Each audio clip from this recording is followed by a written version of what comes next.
Iowans have left smaller towns. Young people have left the state altogether. Iowa's governor has cut unemployment benefits to try to ease people back to work sooner to help the workforce crunch. The Libertarian ticket has some other ideas. Government has mostly just put impediments in the way of these solutions. It hasn't helped at all. And that's what I'm going to look for, is I'm going to look for ways to get rid of the impediments. I think occupational licensing in Iowa is, we're the worst in the entire United States. I would eliminate all occupational licensing bureaucracy in Des Moines and simply say this: if you're licensed to be a barber in Illinois, you can be a barber in Iowa, no questions asked. We eliminate an entire layer of bureaucracy that doesn't add any value. If Illinois doesn't require a license to be a barber, and no other state requires a license to be a barber, well, then Iowa doesn't either. We're not going to lose any health or welfare benefits that way, and we're going to cut out a lot of bureaucracy, and we're going to have a lot of people from other states that are going to come to Iowa and start working in the same profession that they worked in when they lived in Nevada. What's wrong with that? Okay, so we do it from other states, but what about if you're an Iowa person, you want to do this? Well, as a customer, shouldn't I expect some kind of basic skill training, something that a license would give? People always want, an example which is reasonable. And if we look to Nebraska, we had a libertarian senator who passed. It was tripartisan. I think there was maybe one vote against it. It was broad occupational licensing reform. And what that did was set a review.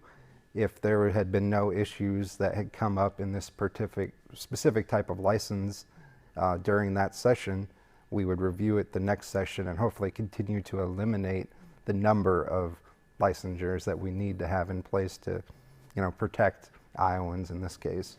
Eliminating bureaucracy, but let's say, how do I know that my barber is cleaning stuff and is following all that kind of stuff? Like, does that fall under that? Is it something else? Well, is it a risk I if take? you go to a barber and you don't like the haircut, don't go back. Well, we're not talking about the skill level, but if the dude doesn't wash the combs and everything else that he uses, and somebody nasty was ahead of me, I don't want that in my hair. Do you know how many years we had unlicensed barbers in Iowa? I do not. Well, about 175.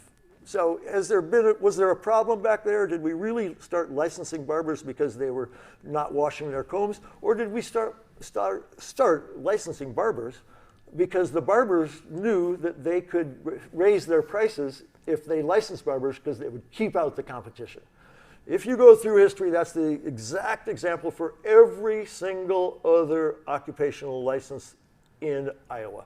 People want to exclude people, and so they write rules that make it harder to be barbers. It's not a good idea. It's never been a good idea. And we had great haircuts before we had licenses. An example from the legislature last cycle was a midwifery legislation, which was basically trying to make Iowa a safe place to practice as a doula or a midwife, and to allow, so broad occupational licensing causes all of these other problems. So how do we fit a non-traditional, non-medical doctor delivering a baby into our systems? So the intention of this legislation was to allow that to happen more seamlessly and make that a safer option for more Iowans. So I think the fact that we have to do that for something as important as giving birth leads to the conversation that we should be having about broader occupational licensing reform and bringing that in, to the year 2022 and the next 100 years, because so much of it is so outdated. Do you care that the population is slow growing, or is that actually a benefit, a good thing environmentally? Well, I don't think the government should have any opinion whatsoever on whether people have babies. And it might work out and it might not work out, but the free market solves those problems. If having more babies is good for everybody, people will have more babies. And if it's bad for everybody, they'll have fewer babies. How could somebody in Washington or Des Moines know more than the people that are having babies?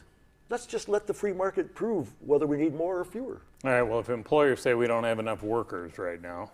Well, if employers think that the solution is to go out and have more babies, then they should figure out how to have people have more babies.